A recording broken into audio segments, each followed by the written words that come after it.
ഒരിക്കലും ഇല്ല. ബി.ജെ.പിക്ക് ഒരു പകർച്ചയൊന്നും ഉണ്ടായിട്ടില്ല. ചിലർക്കിടയിൽ അതൊരു തെറ്റിദ്ധാരണകൾ വരുത്താൻ അവർ മനഃപൂർവ്വം ശ്രമിക്കുന്നുണ്ട്. പക്ഷെ നമ്മളത് ചെന്ന് തിരുത്തി കാര്യങ്ങൾ പറഞ്ഞ് മനസ്സിലാക്കുന്നുണ്ട്. ഒരുപാട് ആൾക്കാരുകൾ നമ്മുടെ കൂടെയുണ്ട്, ക്രിസ്ത്യൻ സമൂഹം. ഈ വോട്ട് സംഘർഷത്തിന്റെ അന്തരീക്ഷം തികച്ചും മാറി. ഇപ്പോൾ LDFന്റെ വോട്ട് ബാങ്കിലേക്കാണ് ഞങ്ങൾ കടന്നത്. LDFന്റെ യാഥാർത്ഥ്യങ്ങൾ LDFന് വർഷങ്ങളായിട്ട് അവികസിത മേഖലയായിട്ടുള്ള പെരിഞ്ഞനം പഞ്ചായത്തിൽ LDFന്റെ വോട്ടർമാർ യാഥാർത്ഥ്യം തിരിച്ചറിഞ്ഞ് BJPയിൽ വരാൻ തയ്യാറായിട്ടുണ്ട്. ഇന്നിവിടെ നടക്കുന്ന പരിപാടിയിൽ MT രമേശിൻ്റെ പരിപാടിയിൽ വരെ പലരും BJPയുടെ മെമ്പർഷിപ്പ് എടുക്കാൻ LDFന്റെ ഉത്തരവാദിത്തത്തിലിരിക്കുന്ന ആളുകൾ BJP മെമ്പർഷിപ്പ് എടുക്കാനോട് എത്തിച്ചേർന്നിട്ടുണ്ട് ഇവിടെ. നമസ്കാരം.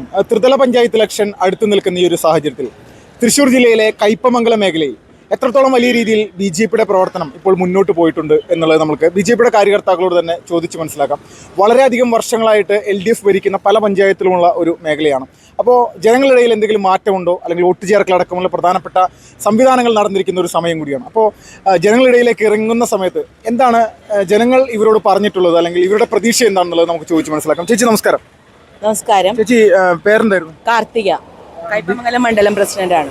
ചേച്ചി, ഇപ്പോൾ വരാനിരിക്കുന്ന ത്രിതല പഞ്ചായത്ത് ഇലക്ഷൻ്റെ ഒരുക്കങ്ങൾ ഏകദേശം BJPയുടെ ഭാഗത്തുനിന്ന് പൂർത്തീകരിച്ചിരിക്കുന്ന ഒരു സാഹചര്യമാണ്. എത്രത്തോളം പ്രതീക്ഷകളുണ്ട്? വളരെ നല്ലൊരു പ്രതീക്ഷയാണ് ഈ പ്രാവശ്യം നമുക്കുള്ളത്. വർഷങ്ങളായിട്ടുള്ള LDFന്റെയും UDFന്റെയും മാറി മാറിയുള്ള അഴിമതി ആയിട്ടുള്ള ഭരണം ജനങ്ങൾ മടുത്തു കഴിഞ്ഞു. ഇനി ജനങ്ങൾ ഒരു മാറ്റത്തിനായിട്ട് ആഗ്രഹിക്കുന്നുണ്ട്. അതിന് ഒരു ചോയ്സ് മാത്രമേ അവരുടെ മുന്നിലുള്ളൂ എന്ന് അവർക്കറിയാം, BJP. അതിനായിട്ടുള്ള എല്ലാ ഒരുക്കങ്ങളും നമ്മൾ ഭാരതീയ ജനതാ പാർട്ടി കൈക്കൊണ്ടിട്ടുണ്ട്. ഏകദേശം ഒരു വർഷങ്ങൾക്ക് മുന്നേ നടന്ന പാർലമെന്റ് തിരഞ്ഞെടുപ്പിൽ ചരിത്രത്തിൽ ആദ്യമായിട്ട് BJP വലിയൊരു മുന്നേറ്റം ഉണ്ടാക്കി. 20% വോട്ട് കേരളത്തിൽ ഉണ്ടാക്കി. എല്ലാ മേഖലയിലും, കേരളത്തിൽ പുറകോട്ട് പോയൊരു മേഖലയുമില്ല, എല്ലാ മേഖലയിലും വലിയൊരു കുതിപ്പുണ്ടായിരുന്നു. അപ്പോൾ ആ ഒരു സാഹചര്യം ഇപ്പോൾ നിലവിലെ സാഹചര്യത്തിൽ ഉണ്ട് എന്ന് വിശ്വസിക്കുന്നുണ്ട്. തീർച്ചയായിട്ടും ആ സാഹചര്യം ഇന്ന് എല്ലാ മണ്ഡലങ്ങളിലും നിലവിൽ വന്നിട്ടുണ്ട്.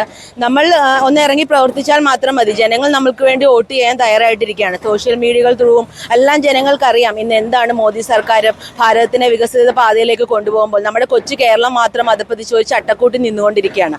അതിനൊരു മാറ്റം കൊണ്ടുപോകാൻ ഈ വർഷത്തെ ത്രിതല പഞ്ചായത്ത് തെരഞ്ഞെടുപ്പോടുകൂടി സാധ്യമാക്കാൻ കഴിയും.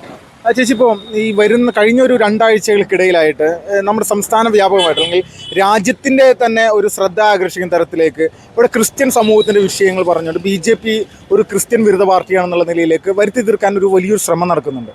അത് യാഥാർത്ഥ്യമാണെന്ന് എല്ലാവർക്കും അറിയാവുന്നതാണ്. പക്ഷേ ഇതിൽ ഇപ്പോൾ BJPക്ക് എന്തെങ്കിലും തരത്തിലൊരു പതർച്ച ഉണ്ടായിട്ടുണ്ടോ ഈ ഒരു വിഷയത്തിൽ? ഒരിക്കലും ഇല്ല. ബി.ജെ.പിക്ക് ഒരു പകർച്ചയൊന്നും ഉണ്ടായിട്ടില്ല. ചിലർക്കിടയിൽ അതൊരു തെറ്റിദ്ധാരണകൾ വരുത്താൻ അവർ മനഃപൂർവ്വം ശ്രമിക്കുന്നുണ്ട്. പക്ഷെ നമ്മളത് ചെന്ന് തിരുത്തി കാര്യങ്ങൾ പറഞ്ഞ് മനസ്സിലാക്കുന്നുണ്ട്. ഒരുപാട് ആൾക്കാരുകൾ നമ്മുടെ കൂടെയുണ്ട്, ക്രിസ്ത്യൻ സമൂഹം. ഈ വോട്ട് ചേർക്കലുമായി ബന്ധപ്പെട്ടുകൊണ്ടുള്ള ക്രൈസ്തവരുടെ ഒരു സഹകരണം BJPക്ക് ഉണ്ടോ, BJPയോട് ഉണ്ടോ? തീർച്ചയായിട്ടും ഉണ്ട്. അവർ ഇങ്ങോട്ട് വിളിച്ച് നമ്മളോട് വോട്ട് ചേർക്കുന്നില്ല, ഞങ്ങൾ നിങ്ങൾക്ക് വോട്ട് ചെയ്യാൻ തയ്യാറാണ്, ഇപ്രാവശ്യം തീർച്ചയായിട്ടും ഞങ്ങളുടെ വോട്ട് BJPക്ക് ആണെന്ന് അവർ ഇങ്ങോട്ട് വിളിച്ച് പറയുന്നുണ്ട്. ഇപ്പോൾ ഈ LDFന്റെയും UDFന്റെയും ഭാഗത്തു നിന്നുള്ള ഏറ്റവും പ്രധാനപ്പെട്ട, അല്ലെങ്കിൽ ഒരു പൊതുസമൂഹത്തിലേക്ക് വെക്കുന്നൊരു വിഷയമാണ് ക്രിസ്ത്യൻ സമൂഹത്തിൻ്റെ വിഷയം. ഈ അടുത്ത കാലത്തായിട്ട് BJPയിൽ നിരവധി, അല്ലെങ്കിൽ കഴിഞ്ഞ പാർലമെന്റ് ഇലക്ഷന് മുന്നോടിയായിട്ട് ഒരുപാട് ആളുകൾ BJPയിൽ അംഗത്വം സ്വീകരിച്ച് വന്നിരുന്നു. പക്ഷേ ഈ ത്രിതല പഞ്ചായത്ത് ഇലക്ഷൻ എത്തി നിൽക്കുന്ന സമയത്ത് ഇത് വലിയ വിവാദമാക്കി കൊണ്ടുവന്നത് BJPയുടെ പ്രവർത്തകരുടെ ഇടയിൽ എന്തെങ്കിലും ആത്മവിശ്വാസക്കുറവുണ്ടായിരുന്നു? ഒരിക്കലും ഇല്ല. ഞങ്ങളുടെ ഇടയിൽ തന്നെ ഞങ്ങളുടെ പല പ്രവർത്തകരും ന്യൂനപക്ഷത്തിൽ നിന്നുള്ള ആൾക്കാരാണ്, ക്രിസ്ത്യൻ സമൂഹത്തിൽ നിന്നുള്ള ആൾക്കാരാണ്. അവർ ഞങ്ങളെ പറഞ്ഞ് മനസ്സിലാക്കിയാണ് ഇങ്ങനെയാണ് കാര്യങ്ങൾ, ഒരു വിധത്തിലും പതറേണ്ടതായ യാതൊരു കാര്യങ്ങളും ഇല്ലെന്നാണ് അവർ പറയുന്നത്. ചേട്ടാ നമസ്കാരം. പേരെന്തായിരുന്നു? അജയ് ഘോഷ്. സംഘടനാ ചുമതല എന്താണ്? സംഘടനാ ചുമതല കയ്പമംഗലം സംഘടനാ മണ്ഡലത്തിൻ്റെ ജനറൽ സെക്രട്ടറിയാണ്. അതിലുപരി നമ്മുടെ പെരിഞ്ഞനം പഞ്ചായത്തിൻ്റെ ഇൻചാർജർ കൂടിയാണ്. ചേട്ടി, വർഷങ്ങളായിട്ട് പെരിഞ്ഞനം പഞ്ചായത്തിൽ വർക്ക് ചെയ്യുന്ന ഒരാളാണുള്ളതാണ്. എത്ര വർഷമായിട്ട് CPM ഭരിക്കുന്ന ഒരു പഞ്ചായത്താണ്? പഞ്ചായത്ത് ഭരണം ഉണ്ടായ കാലം മുതലേ ഈ പെരിഞ്ഞനം പഞ്ചായത്ത് LDF, അതായത് കമ്മ്യൂണിസ്റ്റ് പാർട്ടി തന്നെയാണ് ഭരിച്ചുകൊണ്ടിരിക്കുന്നത്. ഇപ്പോഴത്തെ ഒരു സിറ്റുവേഷനിൽ LDFന്റെ ഒരു പ്രവർത്തനത്തിൽ ജനങ്ങൾക്ക് എന്തെങ്കിലും അസംതൃപ്തി ഉണ്ടോ? ഇപ്പോൾ സംബന്ധിച്ച് എങ്ങനെ എത്രയും പെട്ടെന്ന് ഈ ഭരണത്തെ മാറ്റണമെന്നാണ് പെരിഞ്ഞനത്തെ ജനങ്ങളുടെ മൊത്തത്തിലുള്ള ആഗ്രഹം. BJPനെ സംബന്ധിച്ചിടത്തോളം ഇവിടെ ശക്തമായ ഒരു അടിത്തറ BJPക്ക് ഉണ്ട്. കഴിഞ്ഞ ത്രിതല പഞ്ചായത്ത് തെരഞ്ഞെടുപ്പിൽ 15 വാർഡിൽ 1 വാർഡ് ജയിക്കുകയും 7 വാർഡിൽ 2ാം സ്ഥാനത്തെത്തിയ പാർട്ടിയാണ് BJP. അതിൽ കൂടുതൽ ഇപ്രാവശ്യം വളരെ നേരത്തെ തന്നെ ത്രിതല പഞ്ചായത്ത് ഭരണം പിടിക്കാനുള്ള ഒരുക്കത്തിൽ ആണ് പെരിഞ്ഞനം പഞ്ചായത്ത് സംഘടനാ സംവിധാനം തന്നെ. അതിൻ്റെ ഭാഗമായിട്ട് എല്ലാ വാർഡിലും ശക്തമായ വോട്ട് ചേർക്കലും അതിനുവേണ്ടിയുള്ള പ്രവർത്തനം നടത്തിക്കൊണ്ടിരിക്കുകയാണ്. എന്തായാലും ഈ ഭരണം പെരിഞ്ഞനത്ത് BJP തന്നെയായിരിക്കും. ഇപ്പോൾ ജനങ്ങളുടെ ഇടയിൽ വലിയ തരത്തിൽ ഒരു ഭരണവിരുദ്ധ വികാരം ഇവിടെ നിലനിൽക്കുന്നുണ്ട്. അതിൻ്റെ എന്തെങ്കിലും ഉണ്ടെങ്കിൽ അതിൻ്റെ എന്തെങ്കിലും ഒരു ഉദാഹരണങ്ങൾ അറിയും? തീർച്ചയായിട്ടും. അതായത് പെരിഞ്ഞനം പഞ്ചായത്തിൽ ഈ 5 വർഷത്തെ ഭരണസമിതി അവർ തനതായ ഒരു പ്രൊജക്റ്റും ഇന്നേവരെ ചെയ്തിട്ടില്ല. കേന്ദ്രത്തിൽ നിന്നുള്ള പദ്ധതികൾ നടപ്പിലാക്കാൻ പല ജനക്ഷേമ പദ്ധതി നടപ്പിലാക്കിയിരിക്കുകയും എന്നാൽ കേന്ദ്രത്തിൻ്റെ സോളാർ ഉൾപ്പെടെയുള്ള പദ്ധതികൾ നടത്തി മറ്റ് സടക്ക് യോജന എന്നുള്ള റോഡ് പണികളൊക്കെ നടത്തി അത് മുഴുവൻ പഞ്ചായത്തിൻ്റേതായി സ്ഥാപിച്ചുകൊണ്ട് അവർ മുന്നോട്ട് പോയിക്കൊണ്ടിരിക്കുകയാണ്. എന്തായാലും ജനങ്ങളത് തിരിച്ചറിയുന്നുണ്ട്. ശക്തമായ മുന്നേറ്റം BJP പെരിഞ്ഞനം പഞ്ചായത്തിലുണ്ടാകും. ഇപ്പോൾ ഈ കേന്ദ്ര പദ്ധതികൾ ഗ്രൗണ്ട് തലത്തിലേക്ക് എത്തിക്കാനുള്ള ഒരു ശ്രമം ഇവരുടെ ഭാഗത്തുനിന്ന് ഉണ്ടാവാറുണ്ട്, അല്ലെങ്കിൽ അതിനോടൊരു സഹകരണം ഉണ്ടോ? ഇല്ല. കേരളത്തിൽ ഇപ്പോൾ നമുക്കറിയാം ഈ 70 വയസ്സിന് മേലെയുള്ള ആളുകളുടെ പെൻഷൻ ഈ ആരോഗ്യമായിട്ടുള്ള ഇൻഷുറൻസ് പദ്ധതി നടപ്പിലാക്കിയിട്ടില്ല. അതുപോലെ തന്നെ കിസാൻ പദ്ധതി വന്നപ്പോൾ തന്നെ അവരെ ഭൂമിയൊക്കെ പോകും എന്നുള്ള രീതിയിൽ പ്രചാരണം നടത്തി. അങ്ങനെ ഏത് പദ്ധതിക്ക് തുരങ്കം വെക്കുന്ന രീതിയാണ് അവർ ചെയ്തുകൊണ്ടിരിക്കുന്നത്. ചേട്ടാ നമസ്കാരം. പേരെന്തായിരുന്നു? മനോജ്, സംഘടനാ ചുമതല കൈപ്പമംഗലം മണ്ഡലത്തിലെ ജനറൽ സെക്രട്ടറിയാണ്. എങ്ങനെ കാണുന്നു ചേട്ടാ ഇത്തവണത്തെ ഒരു ത്രിതല പഞ്ചായത്ത് ഇലക്ഷനുമായി ബന്ധപ്പെട്ടുള്ള BJPയുടെ ഒരു പെർഫോമൻസ്?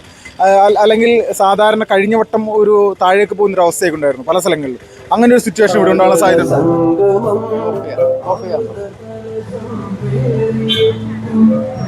നമസ്കാരം. ചേട്ടാ പേരെന്തായിരുന്നു? മനോജ്. ചേട്ടാ സംഘടനാ ചുമതല എന്താണ്?